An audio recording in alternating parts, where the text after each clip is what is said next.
My name is Roland Shepard. I'm 57 years old, and I spent 31 years as a fire captain with Ottawa Fire Services without ever once leaving a crew member behind inside a burning building. Not once. That's not something I say to sound impressive. It's just the standard I held myself to, and the standard I assumed the people closest to me held themselves to as well. I'm telling you this because what happened at my son's firm launch last October was the first moment in my adult life where everything I had spent decades building, my patience, my restraint, my belief in staying calm when the structure around you is collapsing, was the only thing standing between me and a decision I couldn't undo. And I almost made that decision. Almost. My wife Irene is 54 years old. She spent 26 years as a school librarian with the local district board and retired 2 years ago, with more cards and handmade drawings from kids than we had wall space to hang. She's the kind of person who remembers everyone's birthday, keeps a note on the fridge when a neighbor's dog is sick, and has never once, in 30 years, started an argument she didn't try to finish with something kind. That's not a weakness. In 30 years, I never once mistook it for one. But I've come to understand that some people look at gentleness and see something else entirely. They see a door that doesn't lock from the inside. Our son Ethan is 31. He's an architectural designer, sharper with a concept than anyone I've watched come through a firm, and he launched his own practice 18 months ago. I was prouder of him that day than the day he passed his licensing exams, and I told him so. I helped him where I could, not with money, with contacts, with advice, with late phone calls, when he was second-guessing a design decision at 11 o'clock on a Tuesday. He'd learned to think the way I'd taught him to think. From the ground up. Figure out what holds the thing together before you decide how it's going to look. Ethan met his wife through a mutual colleague about 2.5 years before the launch party. Her name is Natalie Harrington.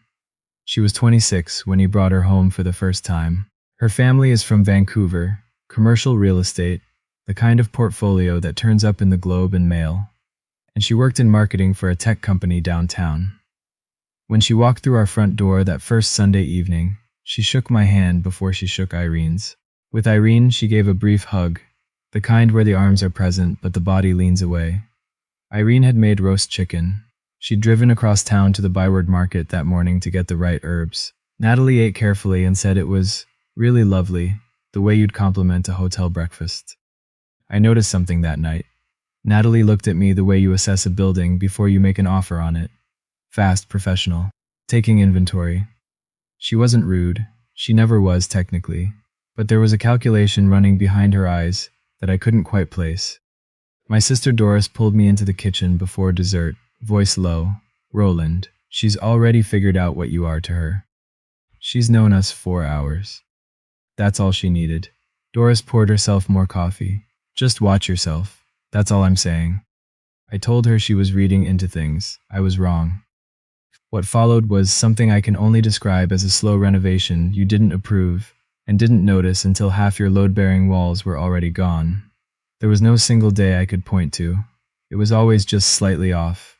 Natalie forgot to mention family dinners until the day of, twice. When Irene spoke at the table, and Irene has good stories, 26 years of public school gives you an archive. Natalie would drift, check her phone under the table, tilt her body slightly toward Ethan and away from the conversation. Not rudely. Just enough that Irene would lose her rhythm, trail off, and apologize for going on too long. She hadn't been going on too long. She'd been talking for 40 seconds. Somewhere around month 7, I noticed Natalie had stopped addressing Irene directly in group texts. Everything came through Ethan. Tell your parents we can't make it Sunday. Let your mom know I got her message. Ethan became a relay station between two people who lived 20 minutes apart and had no reason to need one. And Irene. My Irene, who had spent a career building connections with kids who didn't know how to feel welcome in a room, started arriving at dinners with an apology already built into her posture. She'd second-guess what she was going to say before she said it. She'd glance at me across the table with an expression that asked, "Am I doing something wrong?" That expression was the thing I could never forgive. Not what was being done to me, what was being done to her sense of her own right to exist in a room. When Ethan called to tell us he and Natalie were engaged, Irene cried happy tears and immediately started planning a celebration dinner. I went outside and sat on the back steps for a while first.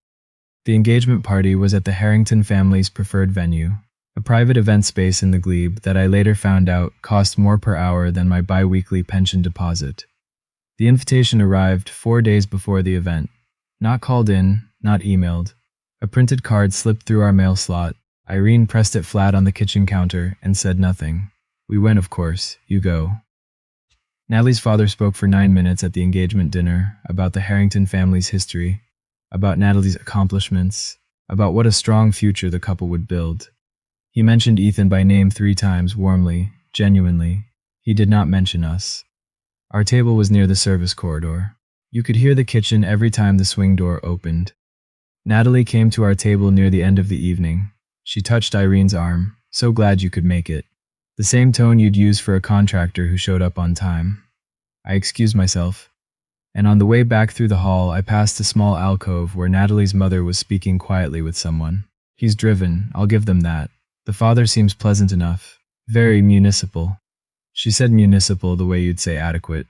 I adjusted my jacket, walked back to our table, and reached under the tablecloth to take Irene's hand. I didn't say a word about what I'd heard. I just held on until the evening was done. But I remembered every syllable. 8 months before the launch party, Ethan's firm ran into a problem. Their anchor client, a mid-sized property management company that had committed to a major office retrofit, pulled back when their funding restructured. Ethan called me on a Wednesday evening, voice tight. He needed an introduction. Someone who could move fast. Someone with a real budget. Wallace Drummond had been my watch commander for 9 years before he retired and moved into commercial property development. His firm had grown considerably. He'd been asking me about Ethan's work for months, genuinely curious. I made the call, introduced them. Wallace had Ethan pitch a small preliminary project, liked what he saw, and kept him in mind for something larger. 2 weeks later, Ethan called again, different tone.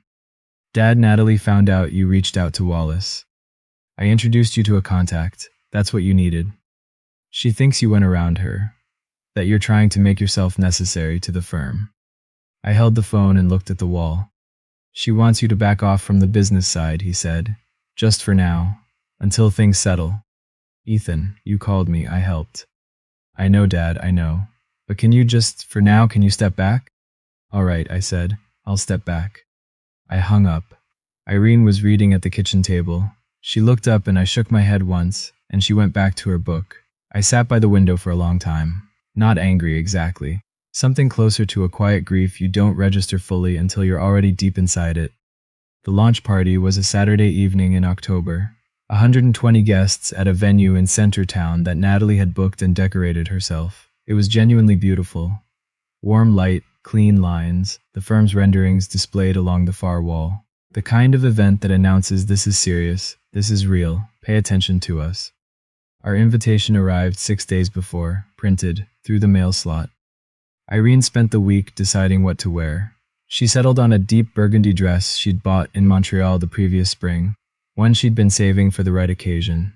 She tried it on twice before the day arrived, asked me each time whether it was appropriate. I told her the truth both times. She looked beautiful. The morning of the party, while I was getting dressed, she appeared in the doorway in that dress and looked at herself in the mirror for a moment, then at me. Do I look all right? 30 years. The same question before every school event, every family gathering, every moment that mattered to her. I crossed the room and straightened the small clasp at her shoulder. You look exactly like the woman I drove 4 hours in a snowstorm to take to dinner on our third date, I said. You always do. She smiled, then the smile faded at the edges. Promise me tonight will be fine, Roland. I looked at her, at the care she'd put into this dress this morning. This attempt to be exactly the right kind of presence at her son's most important professional moment. I promise we'll handle whatever happens together. It wasn't what she'd asked for. She knew it. She nodded anyway. Before we left, I sent Wallace a text. If I call tonight, pick up. His reply came back in under a minute, always. Our table was number 9, near the side exit. The speeches were warm and generous, toward the Harrington family's contributions, toward Natalie's vision for the firm's direction, toward Ethan's talent. His partner spoke well. Natalie's father spoke for 7 minutes about the family's excitement. Ethan thanked the Harrington family by name. Thanked 3 clients, thanked Wallace specifically and warmly. He paused at the end, glanced in our direction, and said, "And of course, thanks to Mum and Dad for being here tonight. It means a lot. Thanks for being here," like we'd shown up to hold the door. Irene smiled at the floor. I watched my son turn back to the room. The first hour of the reception was the usual choreography. Natalie moved through the guests like someone who had rehearsed this extensively. She reached our table last, slowing briefly, giving a wave that was really aimed at the couple seated behind us. She kept moving. About 40 minutes later, she broke away from a group near the center of the room and walked toward us. Not the social walk she'd used with everyone else. This was direct, deliberate. She sat down across from Irene. Her expression was not a smile. It was the face of someone closing a negotiation they'd already decided the outcome of. "Irene." Her voice was low but carrying. "I think we should talk about a few things." Irene set down her water glass. "Of course, Natalie. Whatever you need." What followed was delivered calmly, which somehow made it worse. Natalie said that Irene had been putting pressure on Ethan emotionally, creating expectations that made it difficult for him to focus on building the business. She said Irene had been telling mutual acquaintances things about Natalie that weren't flattering. She said Roland's introduction to Wallace had been an attempt to make himself essential to a firm he had no part in. Irene's face went very still. "Natalie, I'm not finished. One register higher now." The couple at the next table had gone quiet. "What I need is for us to be clear about what this relationship looks like going forward. Ethan and I need space to build our lives without interference. That means new limits. For both of you." Irene nodded slowly. "I understand. I'm sorry if I've ever." She was doing it again, apologizing automatically for something she hadn't done, the way 18 months of small erosions had trained her to. My hand went flat on the table. "Natalie," my voice was level. "That's not accurate about Wallace. Ethan asked me. I helped." She turned to me sharp. "I'm speaking to Irene." 2 tables had definitely gone quiet now. Across the room, 15 feet away, Ethan was standing with a glass of sparkling water halfway to his mouth. He was watching, he had heard. The glass was frozen there. He did not move toward us. Irene began to stand, graceful, quiet. "Natalie, maybe this would be better for another time." "No." Natalie rose with her, voice audible to 3 tables now. "We talk about this now. I am done being managed in my own professional life by people who smile at events, and then go home and undermine everything Ethan has built." She stepped forward, 1 step. "You don't know anyone in this room, Irene." Her voice was deliberate, carrying clean and clear across the space between them. "You never did. You came tonight because it was expected. That is all. So please find your seat and let us have our evening." She turned, looked at the room as though drawing it in as witness, then walked back toward the center of the event, with her shoulders perfectly straight. The room held its breath for 1 full second. Then the noise returned, slower, different in quality. I stood up. Doris, who had been sitting 2 seats down, was already on her feet beside me. I put my hand on her shoulder. "Doris, sit down." I walked around to Irene's side of the table. I picked up the cloth napkin from beside her plate and held it in both hands for a moment. Not because she needed anything, but because she had just been dismissed in front of 120 people at her son's most important night, and she deserved at least 1 moment of being tended to. She looked at me. I held her gaze. I helped her to her feet. I straightened the small clasp at her shoulder, the same way I'd done that morning in the bedroom. Then I buttoned the middle button of my jacket, turned, and looked at the room. Not at Natalie, not at the Harrington table, at the room itself, the faces, the people who had just watched and would spend the rest of their lives deciding what they thought about the next 30 seconds. I found Ethan across the floor. He was looking at his shoes. I waited. After a long moment, he looked up. "We'll talk later, son." 4 words, no tremor, no anger, just the particular weight of something being decided. I offered Irene my arm. She took it. We walked out. Near the back of the room, an older woman in a gray blazer caught my eye as we passed. She gave me a single slow nod, the kind that means I saw all of it. I nodded back. Outside, the October air in Ottawa was cold in the way it gets cold here, properly, without warning. Irene was shaking slightly against my arm. I held on and said nothing until she was ready. Doris found us by the car 12 minutes later. She didn't say anything. She just stood on the sidewalk in her good shoes and kept Irene company while I sat on the hood and looked at the overcast sky. Irene spoke first. Why didn't he? She stopped, started again. He was right there, Roland. He saw it. Nobody answered. There was no answer that would help. I got up and opened the passenger door. Let's get you home. In the car, Doris sat in the back. We drove the whole way without the radio. Halfway along the 417, Irene reached over and put her hand on mine. I don't want to lose him. I know. Promise me we won't. I kept my eyes on the road ahead. We're not going to lose Ethan, but we're going to have to decide what we're willing to accept in order to keep him. And I'll tell you right now, it can't be this. She was quiet for a long time. Then she nodded once and looked out her window. After Doris had gone to the guest room and Irene had gotten into bed, I sat in the chair by the window with my phone. I opened Wallace's name and called. He picked up on the second ring. You at the party? I asked. Left 20 minutes before you did. I saw everything. A pause. Tell me what you need. Here is something your children don't know about you. Not because you hide it, just because they never asked. Wallace Drummond and I worked the same station for 9 years. We attended 17 funerals together, covered each other's shifts through 2 of his divorces, had coffee every other Thursday at a diner on Merivale Road for the better part of a decade. His development firm had grown considerably since retirement. He was currently leading selection for a major commercial retrofit project downtown. 3 heritage buildings, fire safety upgrades, and full interior redesign, the largest contract of its kind in this city in years. 3 months ago, Ethan's firm had submitted a preliminary expression of interest. He'd been on the radar. He didn't know Wallace was leading the selection. He'd never thought to ask what Wallace actually did. I hadn't told him.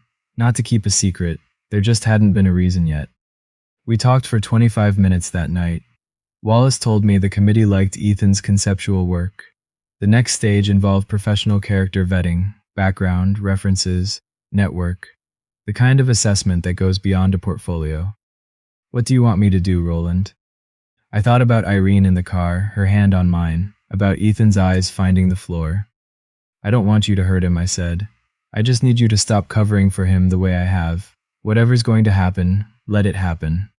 A long pause. Understood. That was all. Ethan called at 11:42.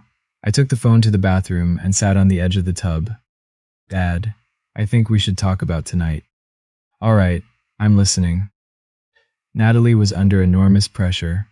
The whole event was months of planning and she was overwhelmed, and what she said came out wrong. Ethan, I kept my voice level. Your wife stood in front of your clients and told your mother she didn't belong in that room, and you were standing 15 feet away. The silence that followed told me everything. I know, he said finally, quietly. I need you to sit with that. Before we talk about anything else, before stress levels or intentions or what Natalie plans to say tomorrow, I need you to sit with what you did and didn't do tonight. That's not. It's very fair. Call me when you're ready to talk about that part. I ended the call and sat on the cold tile for a while. Sunday morning, Ethan called at 8, then 9, then 9:40. I let all 3 go. Irene's phone rang at 10:15. She looked at the screen, Natalie, then looked at me. Your call, I said. She set the phone face down and wrapped both hands around her mug. A text from Ethan arrived at 10:30. Dad, Natalie wants to apologize. Can we come over? I typed back. When you're ready to talk about what happened, not to explain Natalie, but to actually talk about what happened, call me. No response for 3 hours. They showed up Monday morning without calling. I heard the car in the driveway from the kitchen. Irene looked at me. I dried my hands. Ethan had his jaw set the way he does when he's braced for pushback. Natalie was in a blazer, composed and deliberate. She had dressed for this. We sat in the living room, no tea offered. That was new. Natalie folded her hands in her lap. Mr. and Mrs. Shepard, I want to apologize for my behavior on Saturday. I'm sorry if what I said caused hurt. Sorry if... The room held that silence. Natalie, I said, a conditional apology isn't one. Sorry if it hurt is not the same as I was wrong. She held my gaze. I'm not sure what more you're asking for. Then I'll be specific. You told my wife she didn't belong in a room full of your husband's clients. You said nobody there knew who she was. You dismissed her publicly and deliberately. What I want is for you to understand what those things actually were. Not to make us feel better about them. To actually understand them. Ethan started, Dad. This isn't your turn right now, Ethan. Natalie's composure cracked slightly at the edges. So what does this mean for us going forward? What are you planning to do? I looked at her evenly. Nothing dramatic. What it means is that Irene and I have changed what we're available for, and those changes won't be negotiated in our living room on a Monday morning. You'll see what they look like over time. She searched my face for leverage. There wasn't any. They left 20 minutes later. At the door, Natalie glanced back at me. She wasn't sure anymore. She knew that I knew it. Wallace called me the following Thursday at 4:30. The committee met today, he said. Ethan's technical work is genuinely strong. Good instincts, clear vision. A pause. Then they asked about professional character, references. The usual background stage. I told them I'd known Roland Shepard for 30 years and would stake my reputation on his judgment in any room in this city. Another pause. Then they asked whether I had the same confidence in his son. I was quiet. I told them I hadn't worked alongside Ethan directly, that I didn't have sufficient first-hand experience to vouch for how he handles pressure situations. In our industry, Wallace said, that answer has a specific weight. It's not a negative statement. It's the absence of a positive one from someone positioned to give it. Everyone in the room understands what that silence implies. They removed him from the shortlist this afternoon. I want you to know, Roland. I said nothing against him, not one word. I know, I said, and I want you to know I'd have made that call on his behalf without hesitation a month ago. I know you would have, Wallace said. You didn't call. We stayed on the line for a moment. Are you all right? I looked out the window at Irene in the backyard, turning over the garden beds for winter. I'm figuring out what all right looks like from here. A pause. I'm not sorry. That's new. Ethan called 4 days later. The rehearsed evenness from Saturday night was gone. What was left sounded like my son. Dad, we got a letter from the retrofit selection committee. I heard. Long pause. Were you involved in that? I thought carefully about how to answer. I didn't do anything to hurt your firm. I didn't make a single call against you. Didn't say one negative word to anyone. What I did was not step in the way I normally would have. That's all. That's the same thing. It's not, but I understand why it feels that way. Silence. You always stepped in my whole life. I know. So why now? I looked at the kitchen wall. Because your wife told your mother she didn't belong in that room. And you were standing there. And I had to figure out what it meant that I was still going to show up and smooth everything over. What I was teaching you, and what I was teaching myself. A long pause. What do I do now, Dad? That's the first honest question you've asked me in 2 years. I meant it gently. I think he heard it that way. Figure out who you want to be. Not for me, not for Natalie, for yourself. What you'll stand for and what you won't. That answer has to be yours. And if I figure that out, are we okay? We will always love you. That doesn't change. But okay is a process. It's not a switch you flip. He was quiet for a long time then. All right. It wasn't everything, but it was the first honest brick of something we might actually build on. Natalie came alone on a Friday afternoon 3 weeks later. No blazer, jeans and a light jacket. None of the careful presentation of Monday morning. You cost my husband a major contract, she said at the door. Come in if you want to talk. You used your connections to punish him for what I said. That's retaliation. Natalie, I didn't make a single call against Ethan. I stopped making calls on his behalf. Those are different things, and if you think about it clearly, you'll see that. You let him fail. I let him stand on his own. You're punishing him for what I did. I'm done protecting him from consequences he's earned by the choices he's made, including the choice to stand 15 feet away and say nothing while his wife dismissed his mother in front of his clients. She stared at me, looking for the uncertainty, the leverage, the opening she could use. There wasn't one. If you don't support us, she said quietly, you'll lose him. I looked at her for a long moment. She needed me to flinch. I didn't. Natalie, I already lost something I thought I had the night of that party. Whatever comes next gets built from here. That's up to you and Ethan, not me. I took one step back. You don't get to tell me what my relationship with my son costs. That's not how this works. I closed the door quietly, without a word more than was needed. The week that followed was ordinary the way things become ordinary after something irreversible. The coffee still brews, the mail still arrives, the garden still needs to be put to bed for winter, but ordinary differently now, with new contours, new edges you can feel in the dark. About 3 weeks after the party, Doris mentioned that a woman from Natalie's professional network, a senior marketing director who'd been at the launch, had reached out to a mutual acquaintance. She'd seen everything. She couldn't stop thinking about it. Communities are smaller than we pretend, especially professional ones. Referral networks even more so. A month later, I heard through a contractor I consult with occasionally that Natalie's freelance marketing work had gone quieter than usual. Nothing catastrophic. The phone just wasn't ringing at its previous rate. Referrals are built on trust. Trust lives in the same room where 120 people attended a launch party and watched something happen that none of them would forget. 3 months after the party, Ethan texted me on a Thursday morning. Can we meet? Just us. We met at a diner on Richmond Road I used to take him to when he was 12, and we had something serious to talk through. He was already there when I arrived, in the window booth, watching the street with his hands loosely clasped on the table. He looked tired in the way you look tired when you've been carrying something heavy and have finally stopped moving long enough to feel the actual weight of it. I sat across from him. We didn't speak for a full minute. I knew, he said finally. Before the party, I could see what was happening with Mum. I kept thinking it would level off on its own. I wanted to believe that so badly I let myself. He looked at his hands. That's not the same as not knowing. No, I said. It isn't. The window beside us showed an ordinary Thursday morning on Richmond Road. A woman walking a dog, a delivery truck double parked on the corner, the world entirely unaware that anything had ended or begun. Then he said, I need to call Mum. I looked at him. Not text, not write a message, actually call her. He looked at the table. She's the one who was standing there, not you. I should have done this 2 months ago. That's the right thing, I said. And do it just between the two of you. Don't do it to report back to me, or because I'm sitting here. Do it because she deserves to hear your voice. He nodded. He called Irene that afternoon, from his car parked outside his office on Elgin Street. She told me about it later, standing at the kitchen counter, her back to me at first. He hadn't made excuses. He hadn't catalogued Natalie's pressures or the difficulty of the evening.